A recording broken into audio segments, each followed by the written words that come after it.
ආයිබෝවන් මේ පණිවිඩයේ පුතේ 2026 අපේ බැච් 2 එක සම්බන්ධව. ඒ කියන්නේ පුතේ අපි 2026 පාඩම් මගහැරුණු දරුවන්ට ටිකක් කලින් තියෙන පාඩම් කවර් කරන යන වැඩපිළිවෙලක් තියෙනවා. ඒකත් එක්කම අපි 2026 බැච් 2 එකේ ආයතන දෙකේ අපේ D2JK ඉන්ස්ටිටියුට් කඩවත එකේ සහ සෙත්පින් එල්දෙනි කියන ආයතන දෙකේ අපි ගුරුත්ව කේන්ද්‍රය කියන පාඩම් බැච් 2 එකට ආරම්භ කරනවා. එතකොට මැයි 21 බදාදා තමයි D2JK එකේ තියෙන්නේ පුතේ.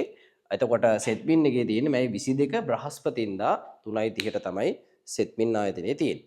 එතකොට ඔයගොල්ලන්ට පුළුවන් ගුරුත්ව කේන්ද්‍රී පාඩම කවර් කරගන්න. එතනින් ඊට පෙර පාඩම් අපි නැවතවතාවක් කරලා දෙනවා. අපි දින වකවානු කියන්නම් පන්තිට සහභාගී වුණාට පස්සේ විශේෂයෙන් මේ පණිවිඩය දෙන්නේ පුතේ මේ අවුරුදු රිසර්ච් ආවට පස්සේ කඩවත අපිත් එක්ක හිටපු දරුවන්ගේ රිසල්ට් හොඳ ප්‍රමාණයක් තියෙනවා. ඒ නිසා ඒකත් එක්ක ගොඩාක් දරුවෝ අපේ පන්තිය හා සම්බන්ධ වෙන්න වෙලාවල් දැනුවත් කිරීමක් අවශ්‍ය වෙලා තියෙනවා. ඒ කියන්නේ කොට දෙනෙක් මගෙන් අහනවා. එතකොට ඒ නිසා මම තීරණය කරා මේක දාන්න.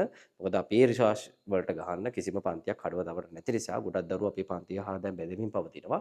ඒ නිසා මේ ඒකට දින වකවානු දවස් සම්බන්ධව අදහසක් දක්වන්නයි මේ ඇත්තට වීඩියෝ එක කරේ.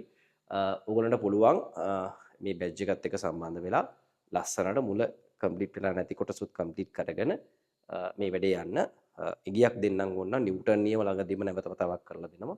ඒ ආදි වශයෙන් අපි මුල මගහැරිච්ච කරුණු සියල්ලම නැවතවතාවක් කරනවා. සහ මේ රිසර්ච් වලින් පස්සේ පුතේ ගොඩක් කට්ටිය අපිත් එක්ක ඔන්ලයින් ක්ලාස් එක හා සම්බන්ධ වෙන්න බැයිද කියලා අහලා තියෙනවා.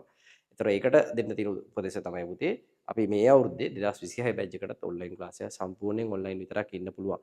පේපර්ස් තියරි දෙකම ඔන්ලයින් ඉන්න පුළුවන් විදිහට සකස් කරලා තියෙන්නේ. ඒක හා සම්බන්ධ වෙන්න ඕන දරුවොත් අපිත් එක්ක අපේ සාමාන්‍ය නම්බරේ තිරදිස් වෙයි. ඒ නම්බරෙත් එක්ක ඔයගොල්ලන්ට සම්බන්ධ වෙලා මේ වැඩේ ලස්සනට සම්බන්ධ වෙන්න පුළුවන්.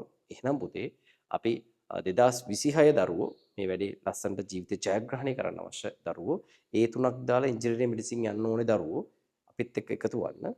මොකද ඉංජිනේර කෙනෙක් ඉගෙන ගන්න එක ඉතාම වටිනවා මේ A level සිලබස් එක. හරිද? එහෙනම් ඔයගොල්ලන්ට සුබ අනාගතයක් සියලුම දරු දැරියන්ට